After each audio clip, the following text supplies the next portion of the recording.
No, I'm not asking him to rat on anybody. I'm just asking, like, how true are some of these things amongst your industry? Not saying anything about yourself if you do it, and I'm sure you don't do it. You're a stand-up guy.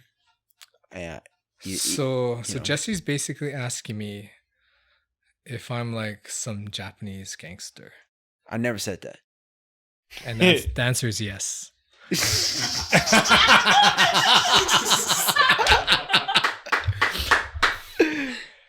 That's why I have to stay so low key, because I just don't need my name to be popping up all over the place. Bruh. I guess he controls Robert Kiyosaki. Yeah. Oh my gosh. He's my poor dad. What's up, guys? Welcome back to the Not Genius Podcast. I'm your host, Josh, and I'm your host, Jesse. Today we have our friend TK. He flew out here from Vegas. Tyler, Kaneshiro. How was that? How's it? How was it? Oh, I don't know. How was it, Josh? What? How was my pronunciation? I don't know. Kaneshiro. Is that right? Is that right? Did I do it? Yeah, I guess that would be proper.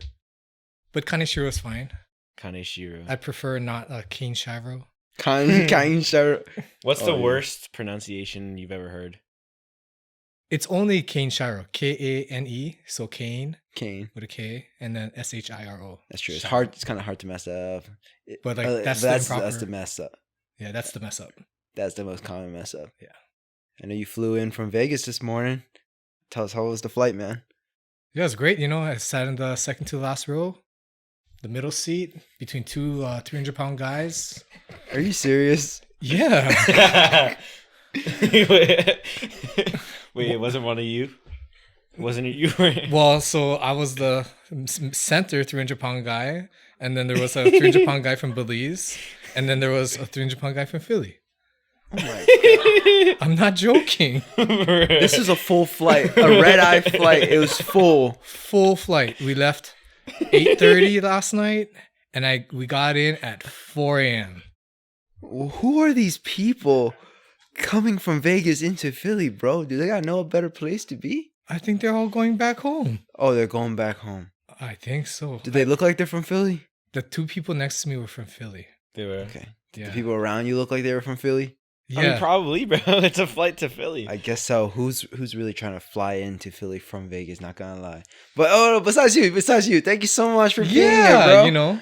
Yes, dude. I'm so glad. I don't even know literally how did Kenny even find you? Literally tell us the story of how Kenny even brought you into our family. Do you even know? I don't even know. I think the first person I met was you. I think it was me. Yeah, Kelly, you were walking by, and then Kelly, my sister, said, "Tyler, you have to meet Jesse." Yes. And then I said hi to you, and that's the extent of it. And then you met Kenny separately. And then I was talking to, I saw Kenny outside, and I was talking to him, and then he was saying how you guys, like him and his partner, and then he said Jesse, but I couldn't figure out who, because I just met you for a moment. So I was like, okay, his partner Jesse. They're flipping houses in Delaware. And I was like, what's in Delaware? And then, I don't know. Literally, why did you end up coming to Delaware out of all places, man? I know you go back between Vegas and Hawaii, like literally every single month. But then you find yourself on the other side of the country. Yeah, you guys are cool people. All of you guys. Thank you. Thank you so much. That's what we wanted to hear. I was fishing for that compliment this entire time. We've talked about that multiple times. We were just like, out of anyone at this, like, why did he gravitate towards us? Yeah. To be honest, I thought that Jesse was a young version of me.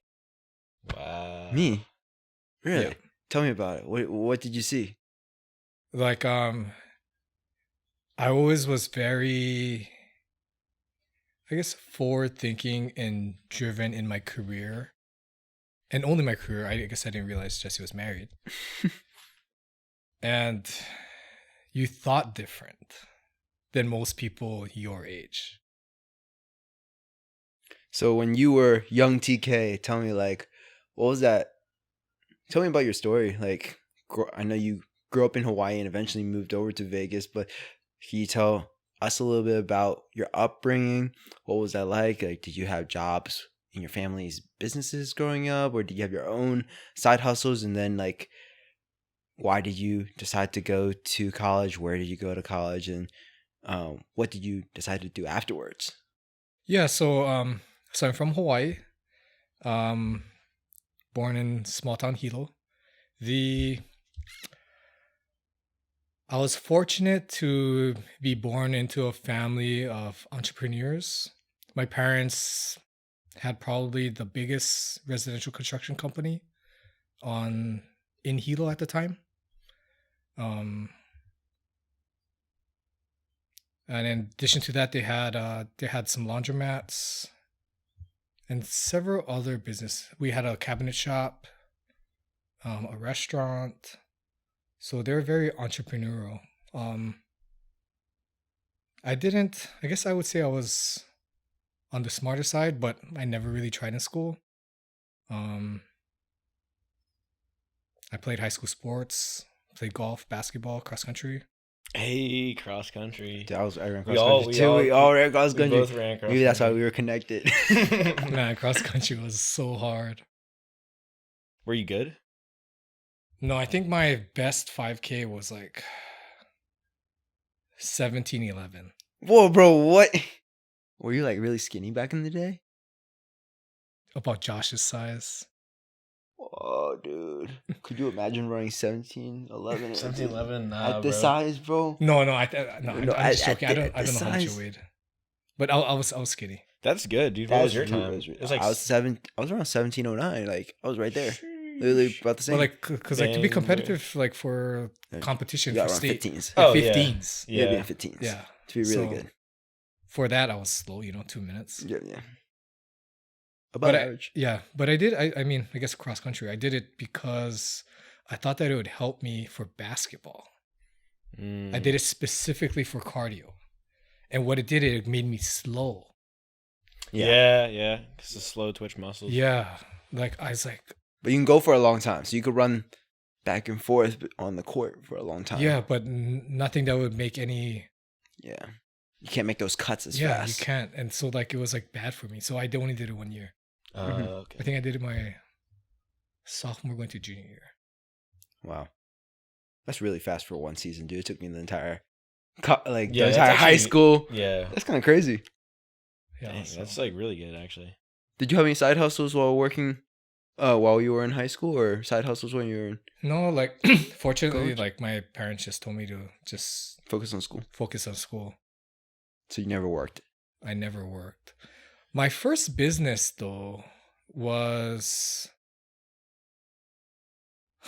I want to say it was like my 8th grade. During the summer, I had a kiosk in the mall, and I did boba tea. How did you get this kiosk, dude? So I put together a business plan, and then my mom had a restaurant. So I was able to use her restaurant to make the teas and the boba. And then I wasn't of driving age, so I had help to bring the product to the mall every morning. And then myself, my sister, and then I think we had like one other worker. And that was my first business. Was it profitable? When did you have to close down, or like how it was successful was it? The kiosk was just for the summer. Was it just for the summer? Yeah, just for the summer. You make bank?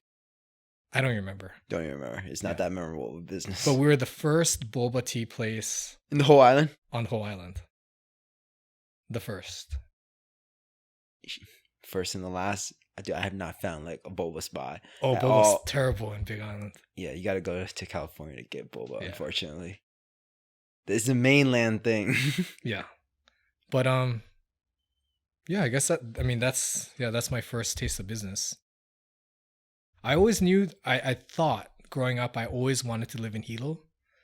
And Hilo is a town that doesn't have much industry. So I had to go back to work at the family business. Mm-hmm. So after high school, I graduated. I actually went to UH Manoa for a semester. My mom and my sister, they were actually living in New Zealand. So University of Auckland had a special they had a special onboarding like college program that was designed by several of the big companies there. And basically, if you got into that particular program, the companies that created the program, they would automatically give you a job. So I applied for the program. There was like, I think spots for like 50 students in that particular business school program. I applied, I got in. So I left UH and then I went to New Zealand. Was there anything special about New Zealand that you felt like UH could not offer you? The curriculum was different. Like the program, most of the credits were mostly around business. I didn't have any like, what do you call it? Electives. It was like, I think it was like 18 credits a semester of just business school. Oh, okay. And then a lot of it was like case study stuff. So I feel like, I mean, I guess I didn't experience the other way, but I felt like it was pretty usable in the real world. Yeah. And what was like the progression after college from like working? Because you told me like a lot of crazy things. Like once upon a time you were a general contractor, and then now, you know, you help run the family businesses, and you got you got your hand in a lot of different things, and you're like pretty low key about it. So it's like, you don't talk about yourself that much. Come on, TK, we need you. We need you to like brag. Can you brag to us about yourself, like the best that you possibly can, without like, you won't hurt our feelings, dude. Come on, just flex on us real quick. Okay, so I have the hardest time talking about myself, but yeah. So like I said, I wanted to come back to Hilo. Yeah. And for me to just make a living, I didn't see it any other way besides taking over the family business. So one half of the family business is the custom home building, the general contractor. And the other part was our real estate holdings, like managing that, and like our laundromat business. So I graduated. The moment I graduated, I came back home. It was 2008 that I graduated college. And that was like right when like the real estate like bust was happening. So, terrible timing to be in home building. Yeah, construction was it's bad. So, I mean, at least I got to taste, that was maybe our family's like third recession that we're going to go through, but the first one that I personally got to work through. But it gave me a lot of time to learn the systems in place. So when it got busier, we can execute those systems. So that part was good. It was good for me to experience the struggle. So I know that not everything is good all the time, because construction is very cyclical. And at the same time, I was doing the laundromats and the property management stuff. What else can I say? In that time, we doubled the business at the laundromat. We rebought back an old location that we originally owned. And then maybe 5 years ago, I bought a dry cleaners that was also originally family owned, but then a big mainland corporation bought that place out, and I bought them out. Wow. Why did they sell? Or were they just not running it efficiently? Yeah, they're just not running it efficiently. Yeah. They're statewide, but they're from California. Mm-hmm. So I took that as an opportunity. And then maybe about 5 years ago, I realized that Hawaii wasn't making me happy. What does that mean? Really? Yeah. So when I go to Hawaii, I'm pretty happy. Yeah. When everyone goes to Hawaii, they're happy. Yeah. I know it's hard. What can you like just break down those feelings? Like, what were you thinking internally that made you feel that Hawaii was not making you happy, that, hey, maybe I should go experiment with something else? Yeah, so back in Hawaii, my friends, guys who I call my brothers, they all moved on with their life. They all got married. They all had kids. I was still single, very career driven. So there's like that part, and the custom home building. I did some really good projects. I was on the contractors board. You know, my peers on the board were my parents' age. So I thought I would feel that would make me feel good. Like, oh, I accomplished this. I'm on the board now. That didn't make me feel good. The other work stuff wasn't making me feel fulfilled. Yeah. And then I was always close with my sister, and she lived in Vegas. So there's all of these things that added up to me not feeling like this is where I should be. So you were feeling like work was not fulfilling you and your family life over there, and just like your best relationships just weren't around you. Like all your friends moved away, your sister moved away. It just felt like kind of lonely and unfulfilling. I guess my friends didn't move away. They were in Hilo. But they were. Yeah, they were. But it's just like they were just like busy with their lives. Yeah, busy with their lives, you know. So then I moved to Vegas. Mm-hmm. I moved to Vegas. I was actually living with my sister for... What year was that? 2017. Okay. The last 5 years. Yeah. I was just renting a room for a little while until I found my own house. Mm-hmm. My requirements for a house was for me to be my sister's neighbor. Oh, really? Yeah. So I found my house. I was actually helping with another family business. We had a medical distribution company. So I did that for several years. Bro, what the heck? What background do you have in medical distribution that made you qualify besides being like the son? I have no idea, but I would go around and I'll do demos and I'll install this equipment. What? What are you demoing? Okay, do a demo for us, like from your experience. What did you demo, bro? So we had the distribution rights to this machine called wave therapy. Okay. It was like a low frequency device that like produced... I haven't said this in such a long time.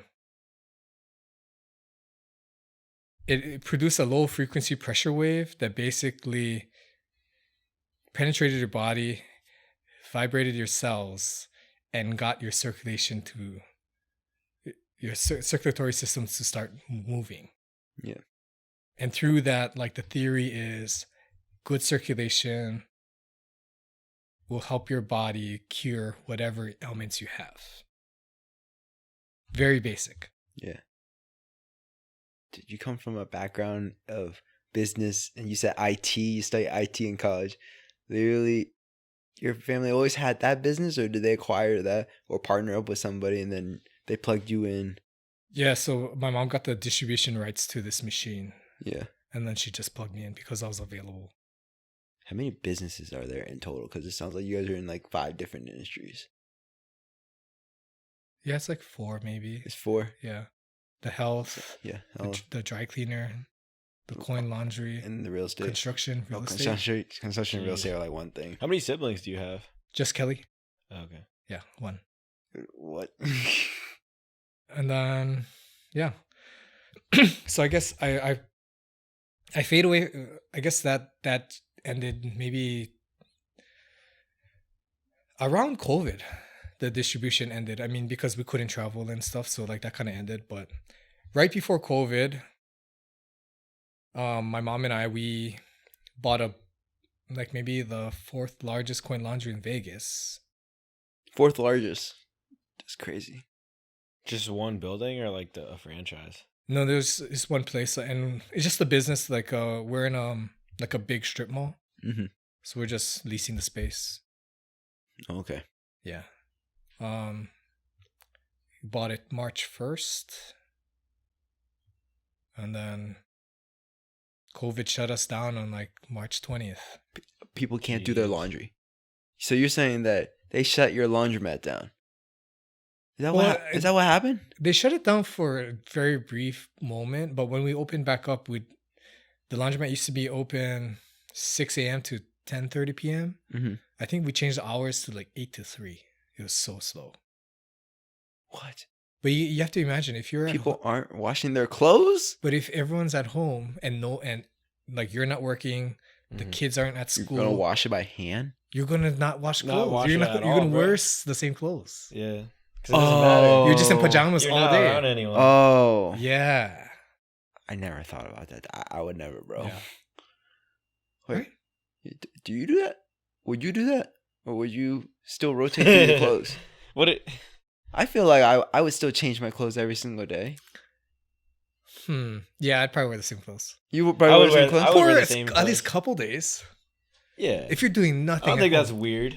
You can't even go you go to CrossFit every morning. You can't even go to CrossFit, so you're not even going to change to go to CrossFit. Like, it's not like you're working out or you're just chilling all day. I think I'm just a sweaty person. I just sit in the chair. I'm still sweating, dude.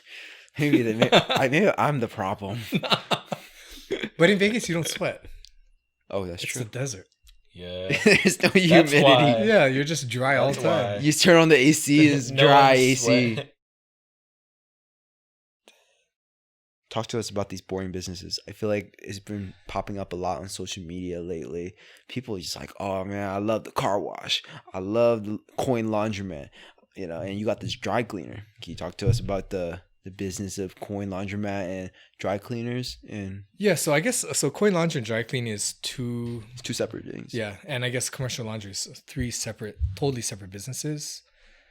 Coin laundry, I would say it's a very big capital expenditure. Like a decent sized store is in the cost to build is in the millions. Mm-hmm.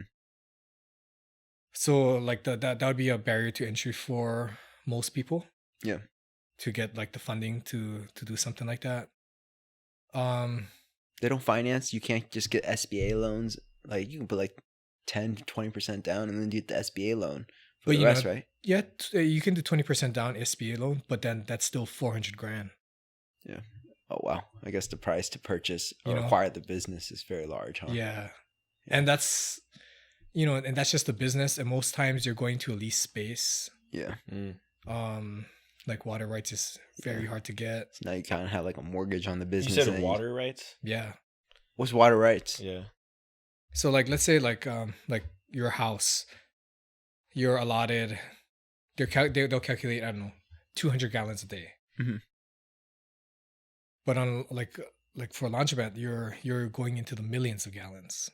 Mm-hmm. And like a place like Vegas or just most places, when you're using that much water, you have to get a special right to use it. Wow. And that's probably really hard to get. And that's hard to get. And when you get it, you have to pay a lot. Oh my gosh. Like one upfront payment, or do you pay like a premium for water usage? I guess different. Or it's usually an upfront payment. Okay. To the city or whatever. Mm-hmm. And that's even if you can get it. Like in Vegas right now, you can't build a new laundromat. You can't build. You cannot. And there's a lot. Like you can't get the right to build it. There's still a lot of people use the laundromat on a daily basis. I mean, Vegas is not that great a market for laundry. Really? Yeah. I don't know why. You gotta go somewhere humid. That's why. Yeah, where people sweat more and change their clothes. Yeah. Like I was actually looking at Texas. Really? Yeah. Yeah, but would you ever move to Texas? No. No. But you can run it, so you can run it remote, or you can get it to that point. Mm-hmm. You just go to Hawaii every single month. You might as well just go to Texas, like once every other month, once a month as well. Just build it into your schedule, bro. So what makes Texas like a potentially good place for coin laundry? If you like, just looking at the books that I've seen, it's just totally different. I don't know why specifically Texas. I mean, I'm sure other states it works too, but Texas is a very good return. Wow. So what can you tell us, like, what do return on investment numbers look like on what you guys had put into the business, and like how good it performed since you guys got the one in Vegas? Huh. So how would I talk about this? So I see a lot of like Instagram videos and YouTube videos of people saying how like laundromats can basically replace like their salary income. Mm-hmm. And I would say that is very possible, but you have to be at a significant size. Like I haven't seen a laundry big enough on the internet that I've seen Instagram videos of where it actually replaces your income. How a much normal person's income. Like 60 grand? Yeah, 50, 60,000. Oh, 50, 60. Yeah. Okay. Net. Yeah, net. Yeah. In Texas, I can see you can find that a lot easier. Okay. But does that include the person who's going out to get the coins? Yeah. That includes the overhead of having everything. your staff. Yeah. So it'd be fully automated at that point. Yeah. Okay. But even like full automation for laundries, like because it's such a high volume place with a lot of people, because like the people factor, it's not as automated as you think it can get, just because the amount of customers. It's not like automating a Shopify store or even flipping. Like, like with flipping, like you have contractors.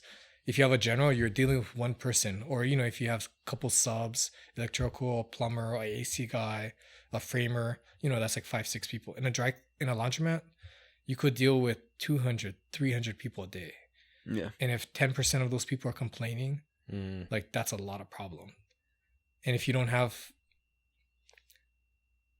most of the time when you like staff your laundromat, you don't have a very high paid person to be dealing with 30 angry people a day. That's crazy. Yeah. Does that happen? That happens. Yeah. That happens. Yeah. Oh, tell us though. Yeah, what do they get mad at?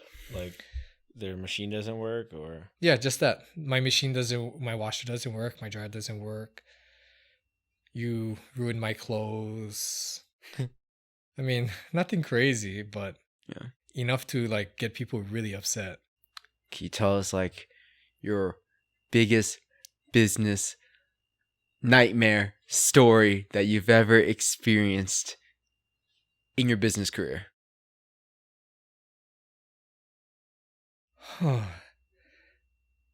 So my toughest thing that I've experienced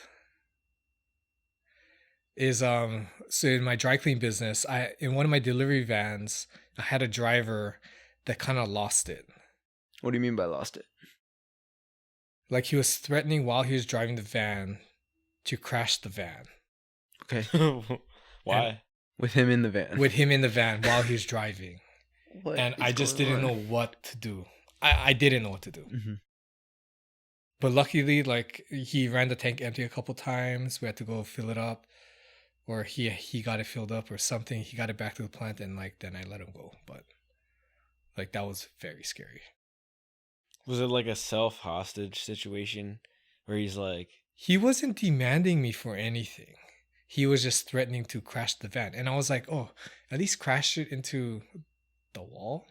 Like, don't hit somebody. Yeah, that's a major liability, bro. Yeah, and I was like, man, I have no control over this. Yeah, you don't want the name of your company on the van all over Hawaii news. And it's like, oh my gosh. Yeah. I mean, like that, I would say that's the craziest thing that's happened to me. But as far as like customers, I mean, we're in as far as both the dry cleaning and laundry, or even home building, we're in the service of we're in the business of customer service. So dealing with complaints is part of the business. So what's your role in your businesses? I really don't even know what you do, bro. How do you spend your days? Yeah, you wake up at 5:30, and then what do? Immediately squat 300 pounds. Without, yeah, tell us how much you squat. Pre-workout. How much do you squat, bro? Oh, I don't go heavy, man. Yeah, he's gonna say I don't go heavy. He does like 600 pounds. After he runs a 17:11 5K. Yo, you look like you lift 1,000 pounds across all your lifts.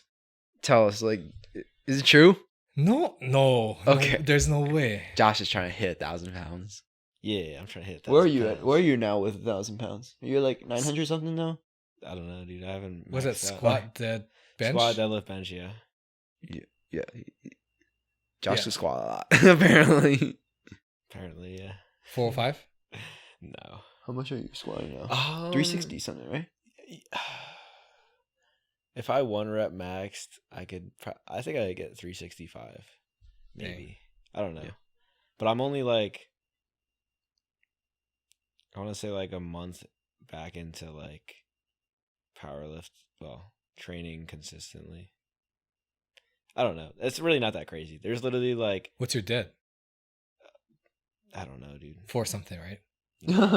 No, so I was like, I was doing sumo for a while, and then I like messed my hip up.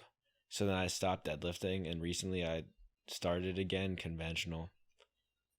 But like, it's kind of holding me back. But dude, there's literally like, so there's this guy at my gym that powerlifts, and he's like 35, and he did his first meet a couple months ago, and he said that there was literally like 17-year-old kids squatting like 600 pounds. Dude, that's crazy. How big are these 17-year-old kids? But they're like 185. Like, oh my gosh. Like they're like lean. Yeah. No, yeah. They're just like crazy good. And I think it's because like it's such a trend to like powerlift now that like all these kids are starting off when they're like 13 years old, you know? And they're just doing everything right because they have all this information. Oh my gosh. So where did you get the information? Dude, where do you get information to be... So to be the size that I am now, it's about... Yeah. How did you get to be the size? 2 medium pizzas a day. 2 medium-sized and pizzas? And a Diet Pizza Coke. Hut? He said pizzas. I thought you said Pizza Hut. Why did you say Pizza Hut? Yeah. Pizza Hut. No. Is that your go-to brand of pizza? No, my personal go-to is Papa John's. Papa John's? Do they have that in the East Coast? We got Papa John's. Yeah. We can take you over Domino's. Yeah. How did my pizza that I just served you compare to Pizza Hut? Oh, it's a totally different style of pizza. Yeah. No, you can still compare them. No, there's like, that's like trash pizza. Like, compared to like, he just said that was his favorite. What are you talking about, man? No, but I'd say like chain pizza is like trash. I didn't pizza. ask like, him what was his favorite chain pizza place. I asked him what was his favorite pizza. No, but he said it wasn't comparable, and it's not. It was not comparable? Yeah, it's not comparable. Because it's like it's different. It's like Taco Bell and like a Mexican food. Yeah, it's just like, different. It's just different. Like that doesn't insult to say Taco Bell's Mexican. Like it's just different food. So, anyways, in your businesses, what do you do? So fortunately, right now, like in Hawaii, on both the commercial laundry, dry clean, and coin laundry, I have a very good team that does the day-to-day. What's your team look like? How big is it? What do they do? I think we have about like just over 20 employees. Mm-hmm. For one coin and one, or yeah, 2 coin laundries, the dry cleaner and commercial laundry. So what is commercial laundry? To do like linen, like hotels and stuff. Yeah, or restaurant stuff. Mm-hmm. So you like pick it up from... Yeah, pick it up and drop it off. Yeah. Okay. And then like the dry clean, we have like 2 satellite stores. We have 1 plant. And then in the plant is a store. And then we have 2 satellite stores. Drop off and pick up. But yeah, I mean, the team is good. So they take care of the day-to-day stuff. If things happen in the store, I'm the one who has to like make the phone calls to call mechanics or whatever it may be that's happening at the store to do repairs. Repairs is a big part of our business. And what's hard, especially in Hawaii, is that there's not too many people who can do the work. So my manager, he's become really good at fixing most of the stuff. If not, we have to fly in people. Wow, that's crazy. Yeah. And it's just down until you get someone. Mm-hmm. So yeah. So like for example, like our dry clean machine, I think we got it like 3 or 4 years ago. The machine is from Italy. And then 2 techs had to come down from Georgia. And oh they my came for gosh. like 10 days. That's expensive. Is that one in Hawaii or Vegas? In Hawaii. How much does that cost? Like the tech just the tech to come was like 20,000 for 2 guys. Yeah, for 10 days. That's ridiculous, dude. Yeah, and that's not even the machine. That's not even the work that they did. Yeah, the machine was like over 100,000. Wow. What, dude. to buy the machine or Yeah. have it repaired? Yeah, to buy it. Yeah. Wow. So That's some crazy startup costs. Yeah, and that's only one machine. How many do you have? Right now we have 2. 2. Yeah. Dude, that's so crazy. So, does your parents come from a family of entrepreneurs as well? Like, literally, like how far down the line does the legacy of business go for your family? My parents. They started everything. Yeah, like my dad came from a family of 5. Very, very humble upbringing. And so did my mom was like an army brat. So my grandfather was just in the military. Nothing. Like he served maybe 3 tours, but not much like business intuition, I guess. Yeah. Was your dad like the visionary and your mom was more of the supporting role and made sure that he didn't like cross any boundaries when it came to expanding his businesses, or were they both like super hustlers? I would say my mom is the hustler. Really? Okay. But them combined created, I guess, the business that I grew up to see. Mm-hmm. Yeah. Are they still working? Yeah. Everything that they started is still in existence. And are your parents still actively involved, or are they just chilling, or are they investors? No, like I guess my dad's I guess retired now. He has somebody else running the company. Mm-hmm.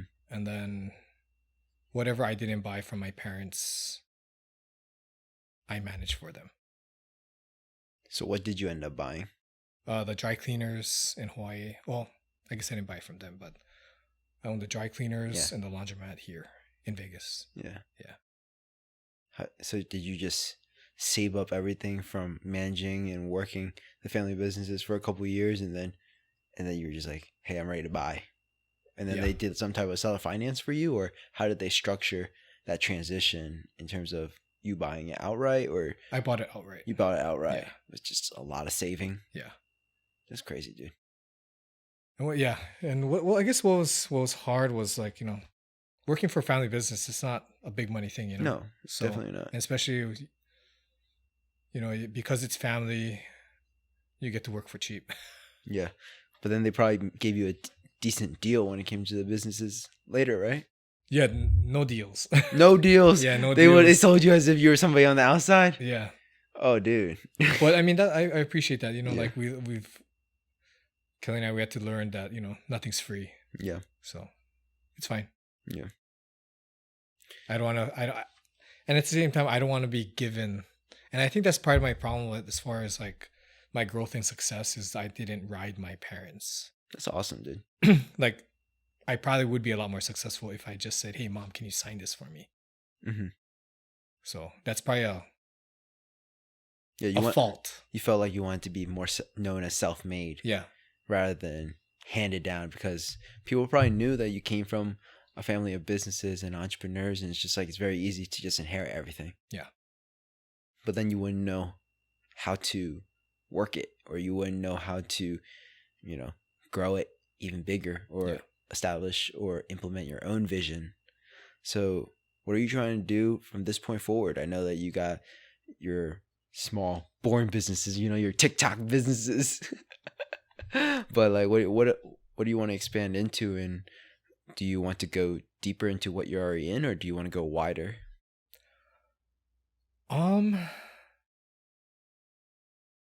Yeah, I want to get into,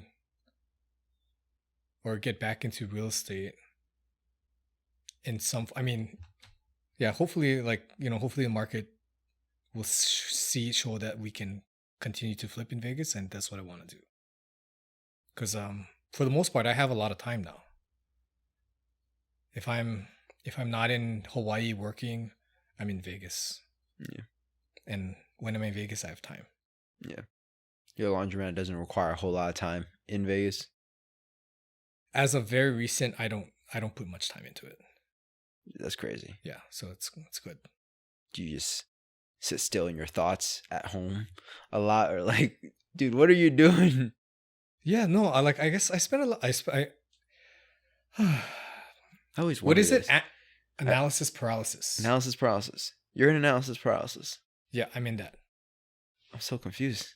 You've done so much and you're in analysis paralysis. Yeah. I guess this could happen to anyone, right? And I've been like, what really, what, I guess we'll take a step back. Like, what really got me, like, was, so in COVID, like, I guess you either went like one of two ways, right? You either went up or down. And in COVID, I definitely went way down. Really? Like, yeah. I thought we bought the laundromat in Vegas. I was like, oh my God, we just got this massive loan and business is down 50%. Like, we can't pay for it. The Hawaii business, like Hawaii, it's tourism based. Hawaii was closed to tourists for like, I think from March till September, closed. So like that was down. And I still had my payments, the mortgage, the leases. You could have died. Yeah. All your stuff could have just blown up in your face. Yeah. So I thought that 2020, when 2020 first started, I thought like, oh, this is going to be my biggest year. And then it just went totally opposite. So it definitely made me change the way I think. It made me appreciate just what was in front of me, which was my family. Yeah. I think it did that for a lot of people. Yeah. So it was so interesting to see like going to Future Flipper and hearing all this success, because that's everything I didn't have during COVID. Damn, that's so dark, that's man. So sad. Oh no, it's not. Yeah, it seems, you see all these like. I guess that's a good flippers. like. It's like, all right, now it's my turn, right? Yeah. So like I was in a tough spot, and I would like, now saying it out loud right now, like it makes me think, oh, it should have put me in a worse spot seeing all this success. Mm-hmm. But like that's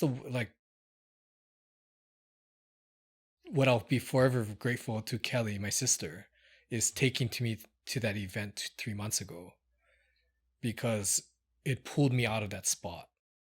So then like, because that was what was holding me back for, COVID happened over 2 years ago, So I was just like in this rut for 2 years. Oh, you were stunned, kind of like, how did this possibly happen to me? Yeah, like I tried hard all my life and it came to this.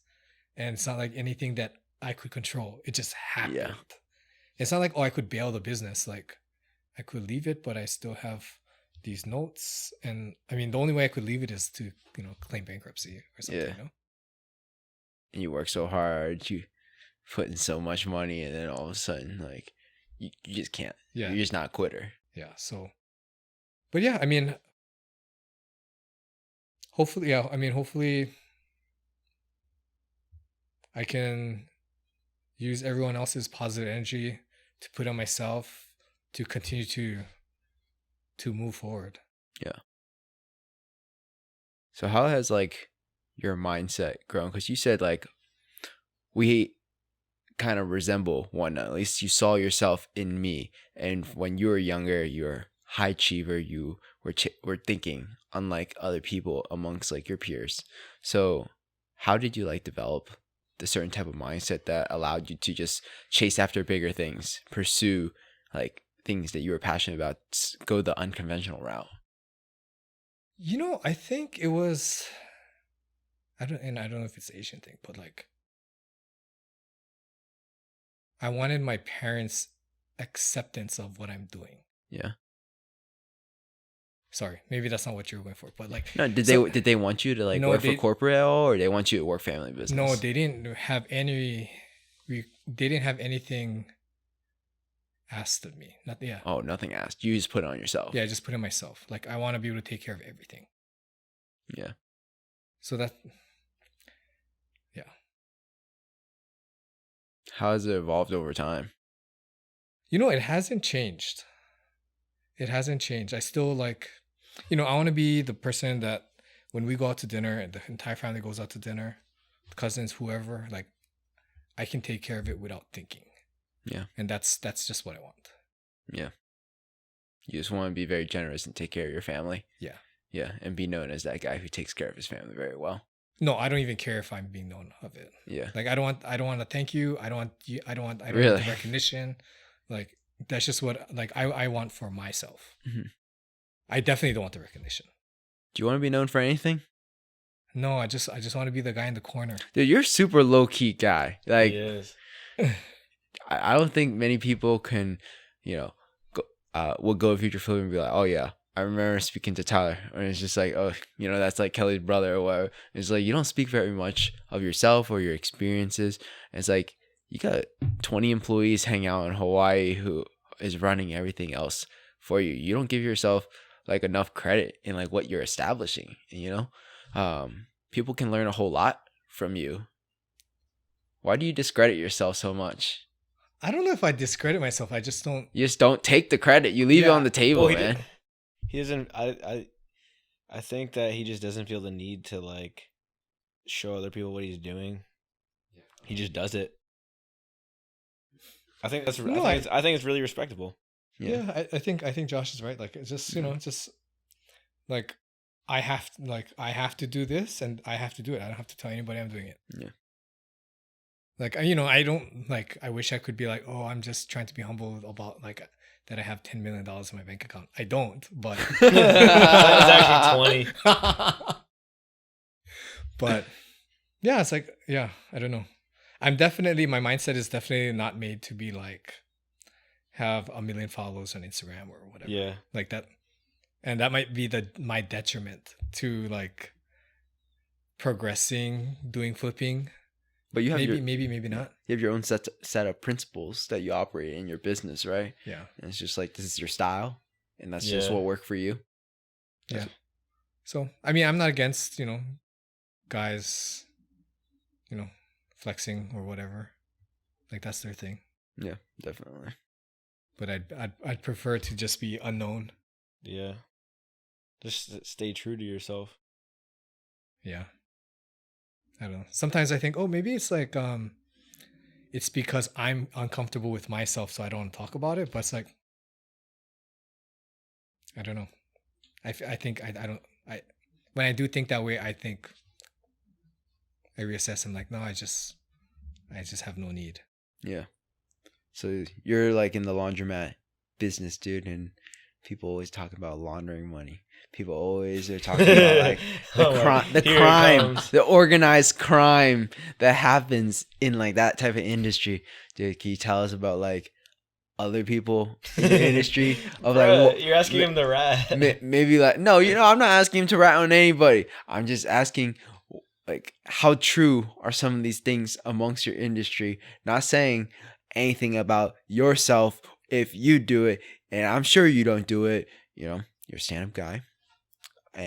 So Jesse's basically asking me if I'm like some Japanese gangster. I never said that. And the answer is yes.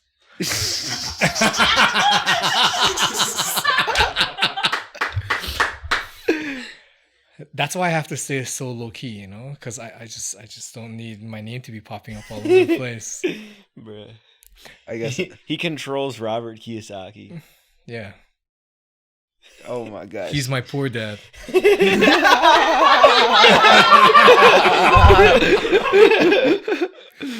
But dude, that's the title now. Yeah. Robert Kiyosaki is TK's poor dad.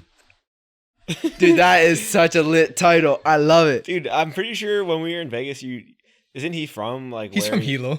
From Hilo. He went to school with his uncles, bro. Yeah, my uncle is his classmate. Really? Yeah, it's crazy that he is from Hilo though. And is everything true about the whole like rich dad poor dad, or is that all just made up? I have no idea. No, you have no clue if his father was head of board of education. You ever seen the Kiyosaki name across town besides Robert's name, or you've only seen Robert's name in that town? No, like we don't like in Hilo. You don't hear about him. Really? Mm-hmm. I know he's like the the best-selling author guy, but yeah, I thought he would be like the hometown hero. Who are the hometown hero of Hilo? There's a couple of like prominent business families. Yeah. That like that stay local and like You guys know who Captain Cook and launder their money through your coin. Maybe or maybe not. You know who Captain Cook is? No, I don't know Captain Cook. You don't know Captain Cook? Okay, apparently he found Hawaii. I don't know, bro. Apparently he found in Hawaii. Everyone claims to have found Hawaii. There's like 20 guys who claim to have found Hawaii. Yeah, but Captain Cook got eaten by the Hawaiians though. Did you go down there?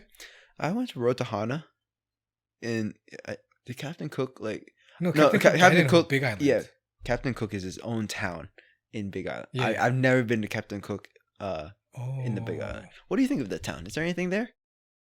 There's his grave. Oh, this is grave. That he gets a whole town, and there's his grave. Okay. Or I guess his grave's not there. Like there's a monument of him because he got eaten by the Hawaiians. What do you mean eaten?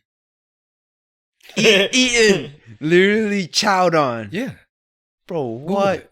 Oh my gosh, dude, it's cannibals, bro. Yeah, I didn't know Hawaiians were like that, bro. Oh, I mean, wait. So is maybe Hilo, not. Is Hilo like a small island in Hawaii? No, Hilo is a town on the Big Island, bro. Oh, yeah, Big Island, like land wise, it's the size. If you put all the other islands on the Big Island, they all fit within it. okay.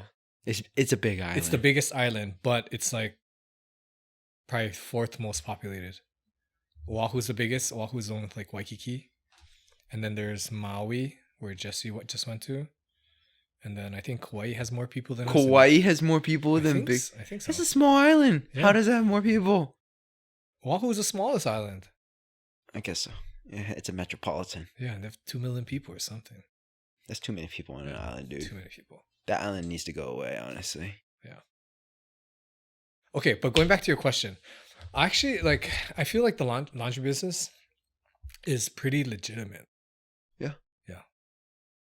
It's just like probably the history of the laundry business that's why. Because that it's cash. Yeah. But you know, like you still, most people, you know, like I was saying, like, you know, the acquisition costs of, to a build cost of a new laundromat could be in several million. Like you're getting a loan. Yeah. Like unless you That's are legit. some crazy money laundering person, That's you are getting money. a loan, you know? Yeah. It's And all then- accounted for. Yeah, it's all accounted for. Most banks will probably need some sort of, they have to keep an active profit and loss on your book to make sure that you're good for your loan. So you got like, the money got to be cash flowing into that place. But then the cash that's flowing into the place, bro. You're telling me you're making this much money from washing clothes and paying your water bill that you can service that note and take money home and pay your employees. Dude, I don't believe it, bro. I don't believe it. I feel like laundromats are still the same thing as they were 50 years ago. People just running stuff through. Yeah, I'm running my flipping money through it. No, the flipping money is all accounted for. So yeah, I have no idea. You have no idea. But you know, like most like laundry business nowadays is actually cashless. Oh, if you're building is a it new, like Apple Pay and Apple Pay or credit card or you got that? I don't have it. You don't have it. Yeah. Yeah. People don't even got smartphones on the Big Island, bro. People operate on payphones on the Big Island. really? Yeah, we still got payphones. Yes. Wild, right? Yeah. Dude, it's like an old man that you walk into any of these Hawaiian airports, you feel like you're walking through like your grandpa's house. I don't know, man. But it's cool. I like the novelty of like being able to walk outside and On the runway. Yeah, board the plane. I think that's like one of my favorite parts. Going to the airport. You know, you're not boarding the plane through like a gate. Oh, you just walk out. No, you walk outside. You go into the airport in the terminal. You walk outside and then you walk up your plane, basically runway. Yeah. Yeah. Like upstairs. Okay. Yeah. Feels like you're That's cool. boarding a private jet, but like But you're You're not. you're not. But you're not. not. That is cool. So what keeps you going? Like, what are some of the new passions or novelties that you're working on in your life that, you know, keeps the business interesting or keeps your life interesting, that keeps you from dying? To be honest, like after that keeps you from dying. Yeah, man. No, like if you're bored, you're going to die. TK. That's a good question. So I went through like the up, a slight progression building business, and then COVID happened, and it, took a crap, and then the business naturally came back, but I feel like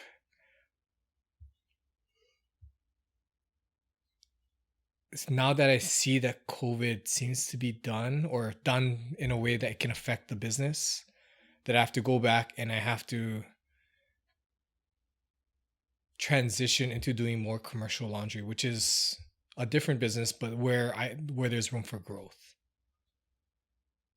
Because I am one of 2 dry cleaners left on the Big Island.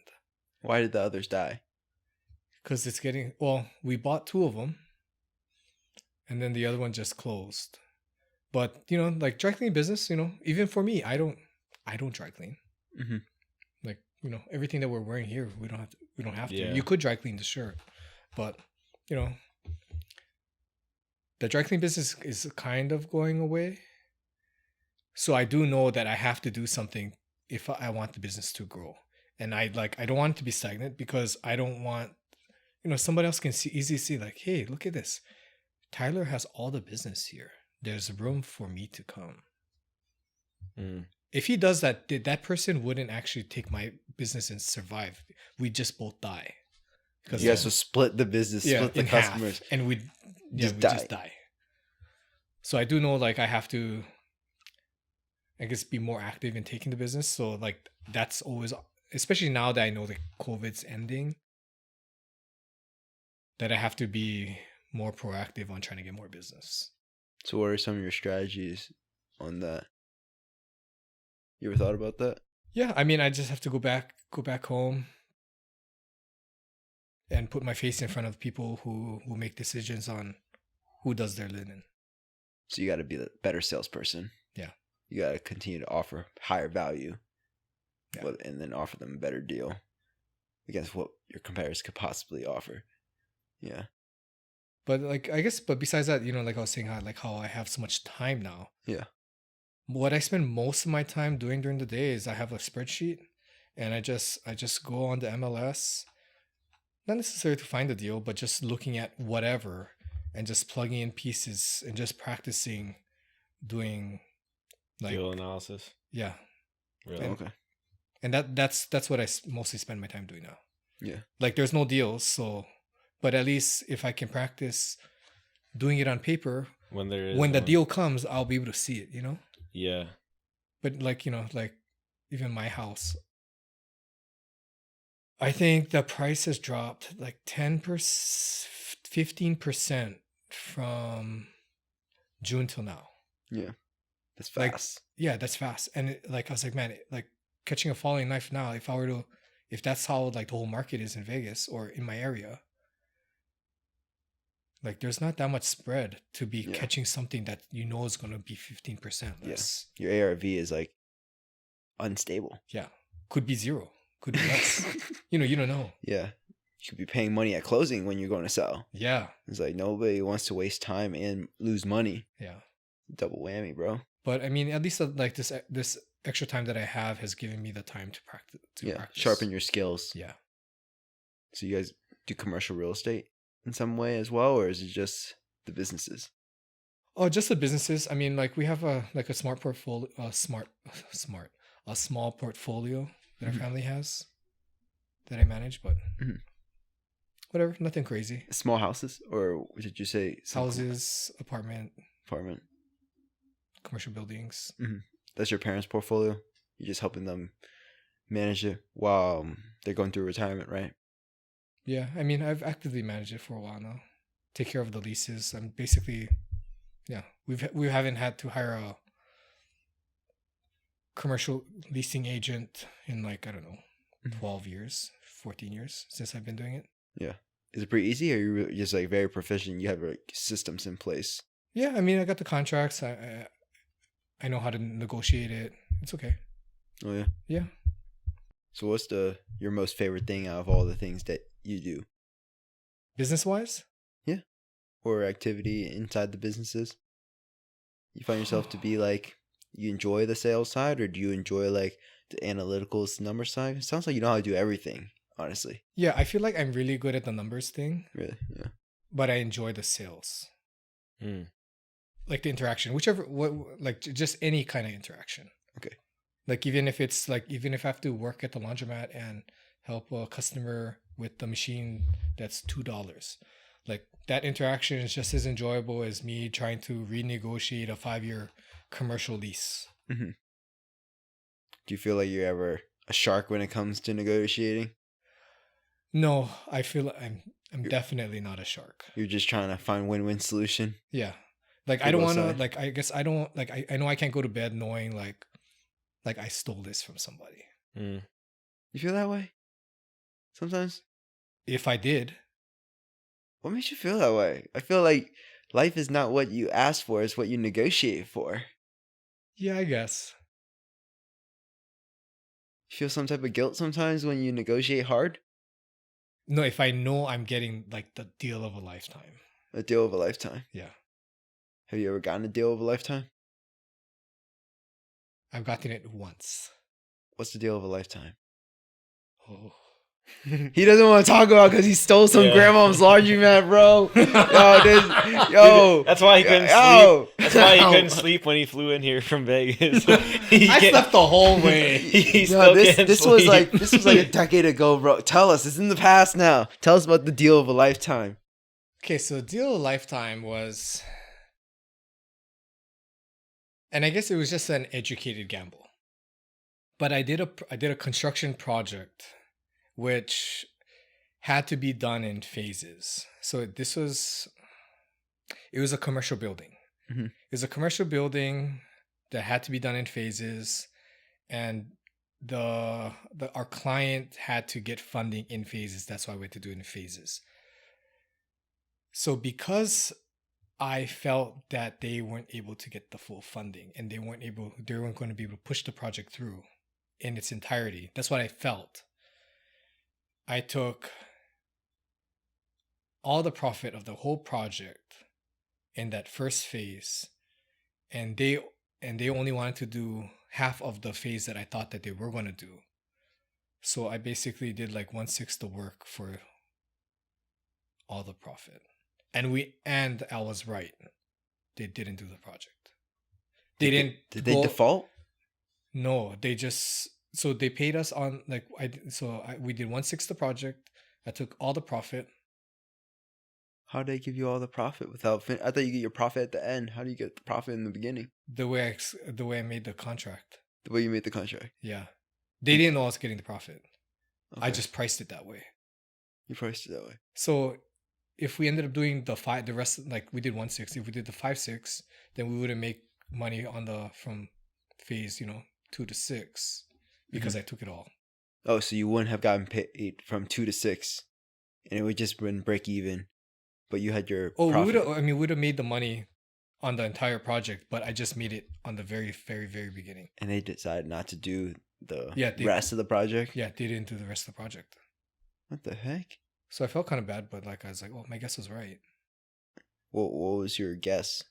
Like, why did you feel like they were not going to do the entire project that you priced your profit in the very beginning? Because it was a grant. Their grant writer didn't seem very good. Okay. Did you feel unstable? And that's why you're like, I got to take my money now. Yeah, I got to take it. How much was the payoff? Do you know?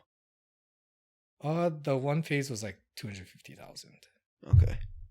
And how long did it take to do that one phase, dude? Like you're taking like 2 days?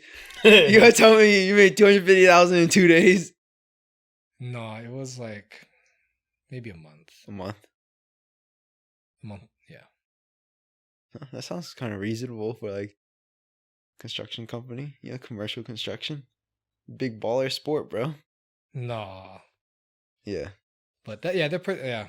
I mean, I had some sad feelings towards it, but I don't know.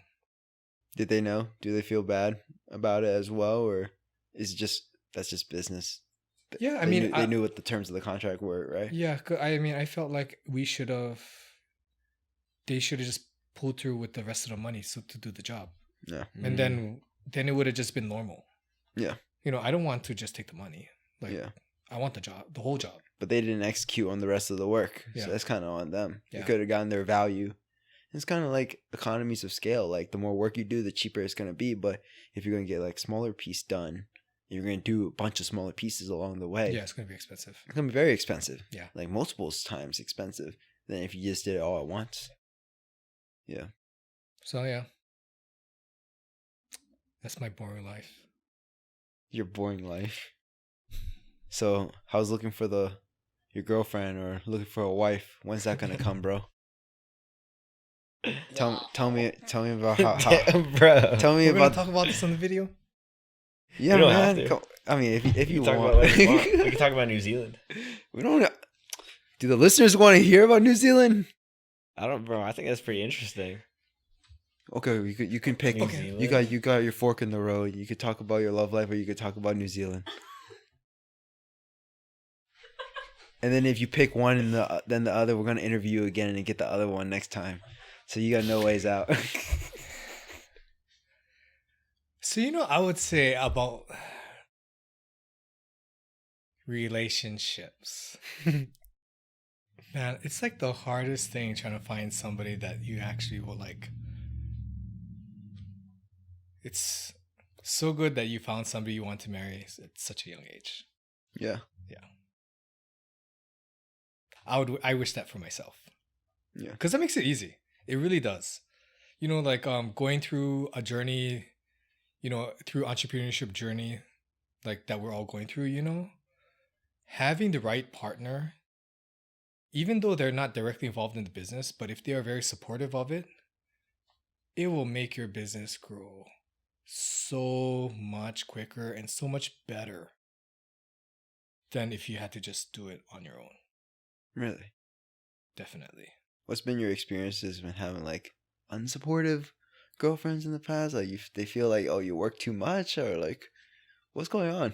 Oh, what is the word that they've used? Solopreneur. Solopreneur. Like I feel like that's me. Yeah. Yeah. Why do you say that? Because most of the stuff I do is on my own. Yeah. You can leave your house whenever you want by yourself. Don't need to notify anybody that you're out of town. Right. No, but even like doing the work, Yeah. Like I'm fortunate that my family has given me free reign to do whatever I want to do with, I guess, that portion of of the business. But even doing things on my own for my personal stuff, it's hard when you're a one-man team, Yeah. And I'm not trying to be a one-man team. That's just how it's happened for me. Yeah. So that's cool, man. That's Josh. my love life. he's solo. So have you I guess you've seen entrepreneurs that like found that person and then they just blew up? Like, is that like something you've seen, or you just? I've seen it probably like 2 times personally of like people that I personally know. Mm-hmm. But I do know like I'll see other people who are like, man, these guys would be in such a different place if their significant other was like on board with them. Mm-hmm. So can you supercharge you or kind of hold you back? Yeah. Right. It can go both ways, Yeah. And you just never know. You really never know until they go along for the journey with you. Yeah. And like the journey is like, the journey might seem great at the end when there's money and you have free time, but like to get to that part of it, like through that journey, like it's probably like the most hectic thing ever. Mm-hmm. Because like even for me, like I guess I'm still in that journey. But literally, like right after this, something might happen in Hawaii, and I might have to fly from Delaware to Hawaii. Oh my gosh. Yeah. Maybe, I don't know. But it's not like I'm working where I'm working for like a stable company and I'm a salaried guy and I know I'm going to work at 8:00 in the morning. Yeah. Like I could go to work at any time. Yeah. And that makes it hard. So mm-hmm. Hard, like motivational wise. No, hard to like just balance your friends or your family, your relationship, you know? That makes it hard. Yeah. I miss so many stuff because I'm because you're working always for myself. Yeah. Well, not because I'm not always working.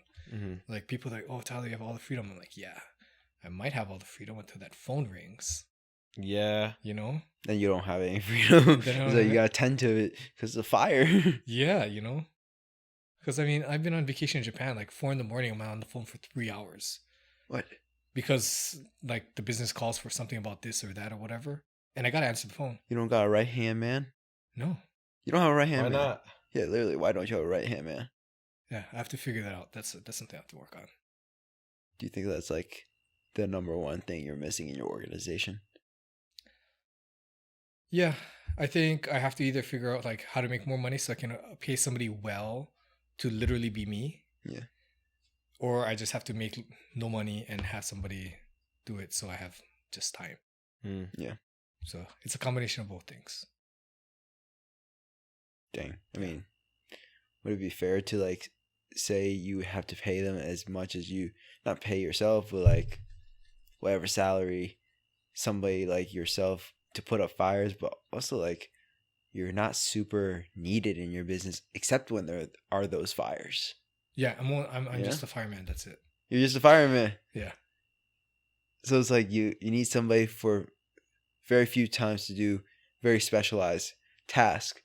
Aside from that, you know, what else would they do besides be the fireman, you know? I have no idea. Yeah, so that's kind of like you're in like a hard spot where it's like you don't want them to be the super high level person, but then they're like doing bookkeeping the rest of the time. Yeah. Or they're doing something very not worth their skill level, right?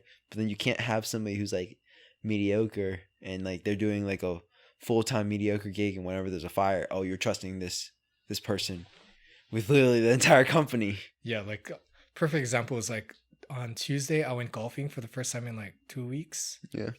This past Tuesday, I took one phone call and that required me to make like 30 texts while I was golfing. Oh my gosh. That's not relaxing at all. But 5 days before that, I mean, 5 days, like the 5 days up until Tuesday, I didn't do anything on my phone at all. Mm-hmm. And just the one moment that I go on the golf course, my phone rings and I have to do all this stuff. I'm like, oh, why does it have to happen now? And, you know, it's hard to have a full-time employee for that one moment, you know? Yeah. Because that, like, whoever gets that job, that'll be a great job to have. Yeah. Yeah. Imagine you get a salary. It sounds like it. Yeah, you get a salary to answer the phone twice a week. I mean, you can get why don't you get a personal assistant? Like an executive assistant, bro. But they'll just answer the phone and hey Tyler, I got this phone call. What do I do with it? Well, are they all very unique situations? A lot of time, yeah. It's just like you've never encountered this. Now you have to go solve the problem like a consultant for your own business. Yeah, it's like doing math. Wow. Yeah, it's not like, okay, here's the list of like things. You still need to solve the problem. Yeah, still have to solve the problem. Yeah. Otherwise, you get someone that's very smart to solve the problem, and then that'd be very expensive. And doing anything else beneath that is not worth their time. Yeah, I feel like it. Yeah, and then I couldn't afford to be like, oh, here's a full-time job to do nothing most of the time. Like I'll shoot myself. Dude, that's so crazy. That's a weird situation. That is a really weird situation too. I got a friend. I can connect you with him. Maybe he can help you solve your problem. Maybe. And I'm willing to listen. Yeah. He's a very smart guy. He flips businesses. Dang. I'm willing to listen to him. Yeah. Let me give him a call and ask him if he can help you out. But dude, that's super dope. Yo, you got anything left for TK?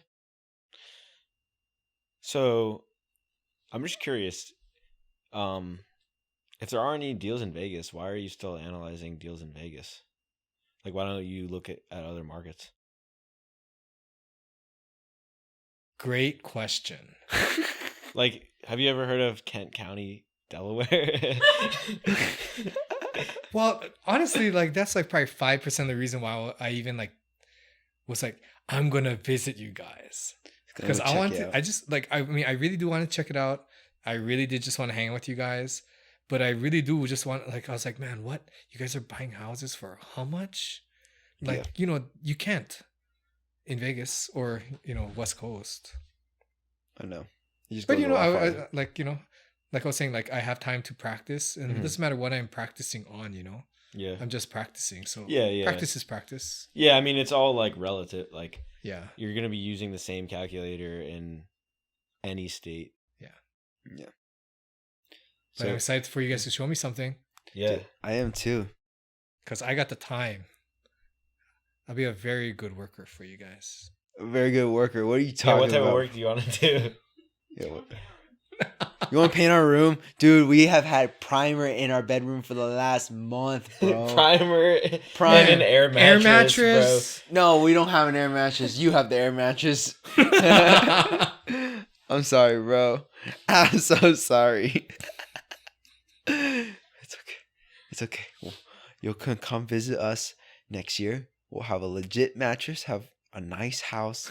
Like, dude, just wait. Just wait. Dude, my house was not clean last night before you got here. I told him this morning that, dude, we did 2 hours of cleaning last night in preparation to have you here, dude. And Oh, that's a clean house, man. I was surprised. Like, I'd have to do like 6 hours of cleaning for my house. 6. Yeah, it's good to live by yourself, huh? But yeah, and we got a cleaner coming in tomorrow. Professional cleaner. Yeah, they like. But I already saw your house. Yeah, but now you're gonna get to see it after it's been professionally cleaned. It's gonna be more detail. Nice. Yes. Yeah. So they'll clean doors, baseboards, everything, fans, bro. Yeah. So we're going all out for you, man. All right. I'm excited. Yeah. Is there anything? Wait, how long are you here until? Sunday night. Okay. Yeah. Like 10, I think I said. 10 p.m., bro. He's here all Sunday. We're having some friends getting baptized on Sunday. So I'll take you to church, bro. Go to church. Yeah, man. Yeah, I'll take you to church. Come to our Filipino church. Are you getting baptized? I've already been baptized. You already been baptized. Okay, we'll just watch You're them. Filipino? Yeah. Oh. Do you know they were brothers? Yeah. We definitely talked about that. Yeah. We had a guest last week, and she was like, "You guys are brothers?" What? Yeah, I was like, Really? Yeah. She thought. Oh, I didn't know that. Because he looks so less different. So much different. So less different. I don't even know what I'm saying anymore. What do you want to leave the guests with? If you were to... What? Did I do something? Okay. Caleb was just... Yeah, what was that face? I thought he looked so disappointed in me. And so I was just like, oh, I'm sorry, Caleb. Did I do something? Did I cut out too soon? Am I too abrupt? No. I was just emoting and reacting to the segue. Yeah, that was a weird segue. Oh. All right, TK. So what I'd have to say is what I've learned over like the last my entire life, and this is actually my biggest problem, is this analysis paralysis thing that I have. It's like my Achilles heel. Yeah. To the max. I've come through I've gotten my fair. I always say I get the shorthanded stick. I'm always unlucky, but I do get my fair share of deals that are presented to me. Not real estate deals, just in life, and I tend to overthink it. And by the time I'm ready to make that decision of saying yes to it, the opportunity is gone. So just take the opportunity when you see it. Well, that's really good. Yeah. I like that, man. So if people were to reach out, get a hold of you, how can they? You don't need to give your phone number. If you want that, I don't think he wants people to reach out to I guess you don't want people to reach out to you. You can just be the like unknown. Bruce Wayne. He just I don't even know what my Instagram is. Do you want people to reach out to you or not really? They can. They can? All right. I actually don't know what it is. Well, whatever TK's Instagram is, it'll be somewhere. We'll put it in the show notes. Figure it out. All right. Yeah. I'm sorry, guys. I'm still trying to figure out how to run a podcast. I don't know what I'm doing. I have just been doing this for 1 month. I hope you guys have enjoyed the show and tune in for next time. Peace. Peace.